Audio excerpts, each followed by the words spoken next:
अच्छा, कभी सोचा है कि कोई ऐप हमारे काम के बीच में एक नया टास्क या स्क्रीन कैसे दिखाता है? ये एक बहुत छोटी सी चीज लगती है, पर यही चीज एक ठीक-ठाक और एक शानदार यूजर एक्सपीरियंस के बीच का फर्क तय करती है। तो आज हम iOS की दुनिया में इसी कला को समझने वाले हैं, जिसे कहते हैं मॉडल प्रेजेंटेशन स्टाइल्स। तो शुरुआत एक बड़े ही दिलचस्प सवाल से करते हैं। किसी यूजर को इंटरप्ट करने का सबसे अच्छा तरीका भला क्या हो सकता है? सुनने में थोड़ा अजीब लगता है ना? लेकिन सच तो यह है कि कोई ऐप किस तरह से एक नया काम हमारे सामने रखता है, ये उस ऐप की क्लैरिटी और हमारे फ्लो के लिए बहुत बहुत जरूरी है। और बस यहीं पर एंट्री होती है मॉडल प्रेजेंटेशन स्टाइल की। मतलब सीधा साधा हिसाब ये है कि ये वो तरीका है जिससे एक नई स्क्रीन सामने आती है। उसका साइज क्या होगा, वो स्क्रीन पर कहाँ दिखेगी और वो पीछे चल रहे कंटेंट के साथ कैसे बिहेव करेगी। और अच्छी बात यह है कि iOS हमें इस एक्सपीरियंस को कंट्रोल करने के लिए कई ज़बरदस्त टूल्स देता है, जिन्हें हम आज देखने वाले हैं। तो आज हम क्या क्या देखने वाले हैं? पहले तो समझेंगे कि ये मॉडल प्रेजेंटेशन है क्या। फिर हम iOS के पुराने फुल स्क्रीन वाले दौर में चलेंगे और फिर देखेंगे कि आज के मॉडर्न पेज शीट ने कैसे सब कुछ बदल दिया है। इसके बाद कुछ खास कामों के लिए बने स्पेशल टूल्स पर नजर डालेंगे और आखिर में ये सीखेंगे कि अपने प्रोजेक्ट के लिए सही स्टाइल कैसे चुनना है। तो चलो कहानी शुरू करते हैं सबसे पुराने, सबसे क्लासिक स्टाइल से, फुल स्क्रीन।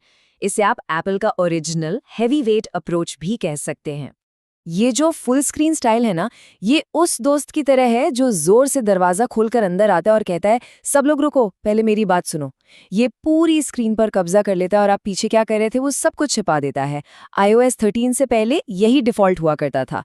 ये उन कामों के लिए एकदम सही है जहां कोई भटकाव नहीं चाहिए, जैसे कि लॉगिन करना या ऐप को पहली बार सेटअप करना। ठीक है, तो ये तो थी पुरानी कहानी। अब आते हैं आज के हीरो पर, यानी पेज शीट पर। इसका आना iOS डिजाइन की फिलॉसफी में एक बहुत बड़े बदलाव जैसा था। अब जरा पेज शीट को देखिए, ये उस पुराने दोस्त से एकदम अलग है।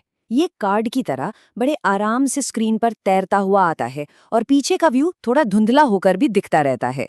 ये ऐसा है जैसे कोई धीरे से कहे, एक्सक्यूज मी, जब फुर्सत मिले तो जरा इसे देख लीजिए। यूजर को हमेशा पता होता है कि वो ऐप में कहाँ है और बस नीचे की तरफ एक स्वाइप करके इसे हटा सकता है। iOS 13 के बाद से यही नया नॉर्मल है और ये सेटिंग्स बदलने या प्रोफाइल एडिट करने जैसे छोटे मोटे कामों के लिए एकदम परफेक्ट है। तो हाँ, iOS 13 सच में एक टर्निंग पॉइंट था। उससे पहले फुल स्क्रीन का ही बोलबाला था। वो हर छोटे बड़े काम के लिए एक ही भारी भरकम सॉल्यूशन था। लेकिन iOS 13 के बाद पेज शीट का दौर शुरू हुआ। एप्पल को ये बात समझ आ गई थी कि यूजर्स को हर बात पर ऐसे रोकना टोकना पसंद नहीं है। वो एक ऐसा एक्सपीरियंस चाहते थे जो हल्का हो, तेज हो और उनके कंट्रोल में हो। इन दोनों के बीच का फर्क सिर्फ दिखने का नहीं है, बल्कि सोच का है। डॉट फुल स्क्रीन एक तरह का डेड एंड है। जब तक काम खत्म नहीं होता, आप वहीं अटके रहते हैं।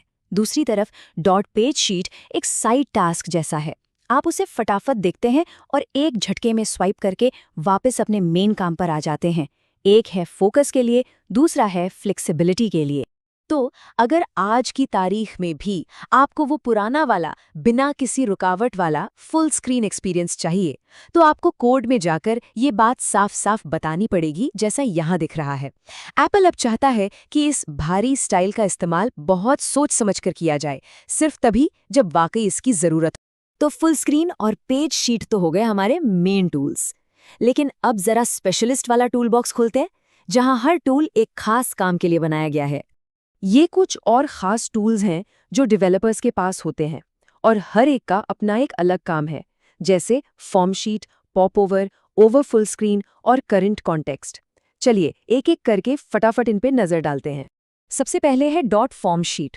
जैसा नाम से ही पता चल रहा है, ये फॉर्म्स के लिए हैं, खासकर आईपैड पर। ये स्क्रीन के बीच में एक छोटे साफ सुथरे बॉक्स की तरह खुलता है ताकि यूज़र बिना भटके आराम से जानकारी भर सके।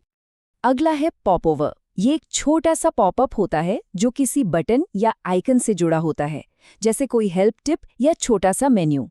और इसकी सबसे मज़ेदार बात यह है कि ये आईपैड पर तो एक छोटे से बॉक्स जैसा दिखता है, लेकिन आईफोन पर अपने आप एक पेज शीट में बदल जाता है। काफ़ी स्मार्ट रहे ना? फिर आता है डॉट ओवर फुल स्क्रीन। ये डॉट फुल स्क्रीन का ही भाई है, लेकिन एक ट्विस्ट के साथ। ये ट्रांसपेरेंट हो सकता है। सोचिए जैसे पूरी स्क्रीन पर एक हल्का सा धुंधला कांच रख दिया हो।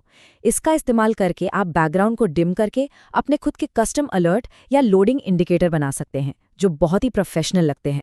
और आखिर में है डॉट करंट कॉन्टेक्स्ट और डॉट ओवर करंट कॉन्टेक्स्ट। ये थोड़े एडवांस्ड लेवल के हैं। इनका इस्तेमाल तब होता है जब कोई नई स्क्रीन पूरी ऐप पर नहीं बल्कि स्क्रीन के किसी एक खास हिस्से के ऊपर ही खोलनी हो।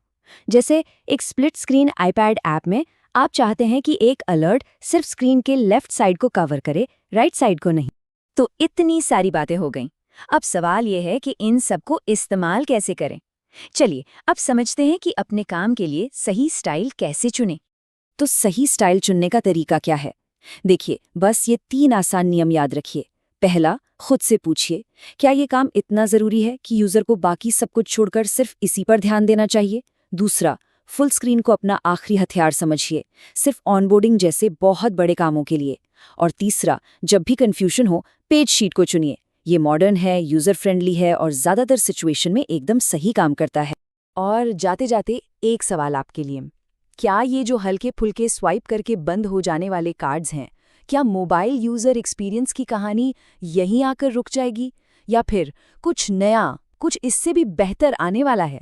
ये सोचने वाली बात है कि ऐप्स हमसे आगे कैसे बात करेंगे।